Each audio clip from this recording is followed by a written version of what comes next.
मेरी class 10th के students, आज हम कार्बन एंड इट्स कंपाउंड का नेक्स्ट वीडियो आपके साथ शेयर कर रहे हैं। आज का टॉपिक है कि ऑर्गेनिक कंपाउंड्स। ऑर्गेनिक कंपाउंड्स कौन से होते हैं? जिनमें कार्बन, हाइड्रोजन, ऑक्सीजन, नाइट्रोजन होते हैं। मतलब कार्बन, हाइड्रोजन होना ज़रूरी है। और ये ऑर्गेनिक कंपाउंड पहले लिविंग ऑर्गेनिज्म, एनिमल्स और प्लांट्स से ही मिलते थे। और ये organic compound living organism and earth crust में पाए जाते हैं। बर्जिलियस एक साइंटिस्ट था जिसने ऑर्गेनिक कंपाउंड को एक्सप्लेन करने के लिए वाइटल फोर्स थ्योरी दी। तो क्वेश्चन आता है, who gave vital force theory? तो आप लिखोगे Berzelius gave vital force theory for organic compound. अब ये वाइटल फोर्स थ्योरी है क्या?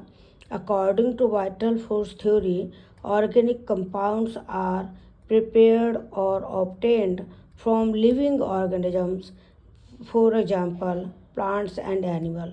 ये जो बर्जिलियस ने वाइटल फोर्स थ्योरी दी, इसके अनुसार ये माना जाता है कि organic compound living organism, plants और एनिमल से मिलते हैं। लेकिन वॉलर एक साइंटिस्ट था जिसने वाइटल फोर्स थ्योरी को डिस्कार्ड कर दिया और उसने ऑर्गेनिक कंपाउंड यूरिया बनाया।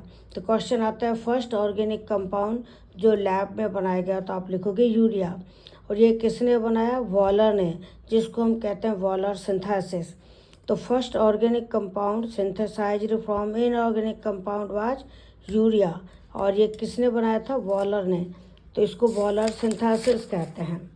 वॉलर ने क्या किया? NH4Cl एंड पोटेशियम साइनेट को गर्म किया तो अमोनियम साइनेट एंड KCl बना। ये डबल डिकम्पोजिशन रिएक्शन है। अमोनियम साइनेट को गर्म करने से रीअरेंजमेंट हो गया, यानी ये दो हाइड्रोजन यहाँ से हटी तो NH2 रह गया। फिर CO लिख के दो हाइड्रोजन दूसरे N पर लगा दी तो ये यूरिया बना। ये रीअरेंजमेंट से बना है। तो वॉलर सिंथेसिस है ये, ठीक है। अब है hydrocarbons. Hydro means hydrogen, carbon means carbon. Hydrocarbon carbon and hydrogen के बाइनरी कंपाउंड्स हैं। हाइड्रोकार्बन्स के हैं कार्बन और हाइड्रोजन के बाइनरी कंपाउंड्स हैं।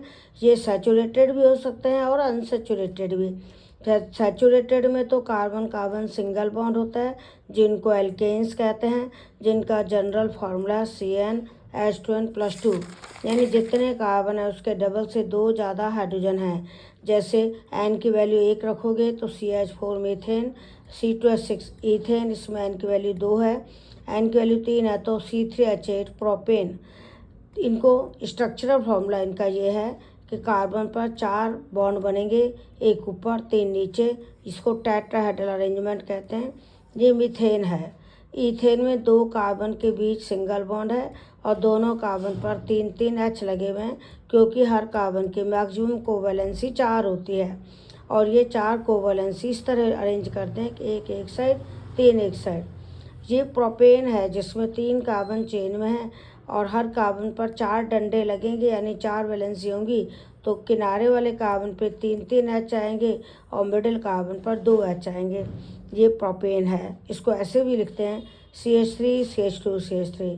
और ये ईथेन है, CH3 CH3 CH4 मीथेन है। तो ये वाले फार्मूले होते हैं एक्सपेंडेड स्ट्रक्चरल फार्मूला, जिनमें हर बॉन्ड को खोल के लिखा हुआ है। और ये है कंडेंस्ड फार्मूला, जिसमें ग्रुप बनाए हुए हैं। ये स्टेबल होते हैं, लेस रिएक्टिव हैं। इनको पैराफिन्स कहते हैं, क्योंकि para means less, affinity means reactivity. ये बहुत कम रिएक्टिव होते हैं, इसीलिए इनको हम पैराफिन्स कहते हैं। कम रिएक्टिव क्यों होते हैं? क्योंकि CC बॉन्ड स्ट्रांग होता है और मल्टीपल बॉन्ड एब्सेंट हैं और बॉन्ड नॉन पोलर है, इसीलिए हाइड्रोकार्बन लेस रिएक्टिव है। क्वेश्चन आता है कि एल्केन्स लेस रिएक्टिव क्यों हैं? तो आप 3 रीजन दोगे। एक तो कार्बन कार्बन बॉन्ड स्ट्रांग है, दूसरा मल्टीपल बॉन्ड यानी double bond triple bond absent हैं, और तीसरा सारे बॉन्ड नॉन पोलर हैं। पढ़िए, कोई दिक्कत हो तो कमेंट में लिखिए। All the best, thank you.